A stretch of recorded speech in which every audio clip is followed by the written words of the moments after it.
বন্ধুরা, গতকাল গুরু পূর্ণিমা উপলক্ষে বাড়িতে বাবা সত্যনারায়ণ পুজোর আয়োজন করেছিলাম। আর প্রত্যেক বছর পূর্ণিমাতেই আমাদের এই পুজো অনুষ্ঠিত হয়। আর এই পুজোতে কিন্তু বয়সের কোনো ভেদাভেদ নেই, যে কোনো বয়সের নারী পুরুষ এই ব্রত করতে পারে। এই ব্রত করলে সংসারে কোনো প্রকার দুঃখ কষ্ট থাকে না, মনের সমস্ত কামনা বাসনা নারায়ণ পূর্ণ করেন। তাহলে ঠাকুর ঘরে যাওয়ার আগে নিজেকে একটু সাজিয়ে গুছিয়ে নিই। তবে হ্যাঁ, তোমাদেরকে বলে রাখি, আমি কিন্তু ফাউন্ডেশন খুব একটা পছন্দ করি না।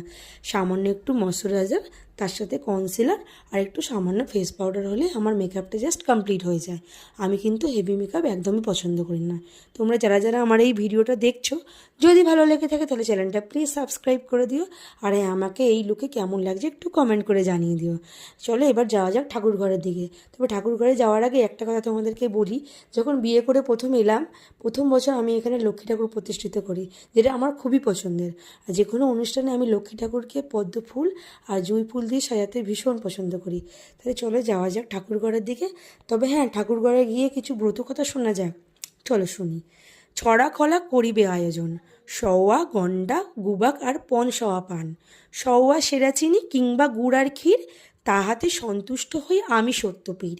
চিনি আর ক্ষীর দিতে যার নাহি শক্তি, দুগ্ধ আর গুড় দিয়ে করিবে ভক্তি। বসিবে সকল ভক্ত হয়ে এক মনে ভক্তি ভরে করিবে পূজন। পূজা অন্তে ব্রতকথা শুনিবে শ্রবণে, ভক্তিতে পূজা করো শাস্ত্রের বিধানের। সত্যপীর বলি সবে মাথে দিবে হাত, নারায়ণ বলিয়া করিবে প্রণিপাত। প্রত্যেক বছর আমাদের সাধ্যমতো আমরা এই পুজো সম্পূর্ণ করি।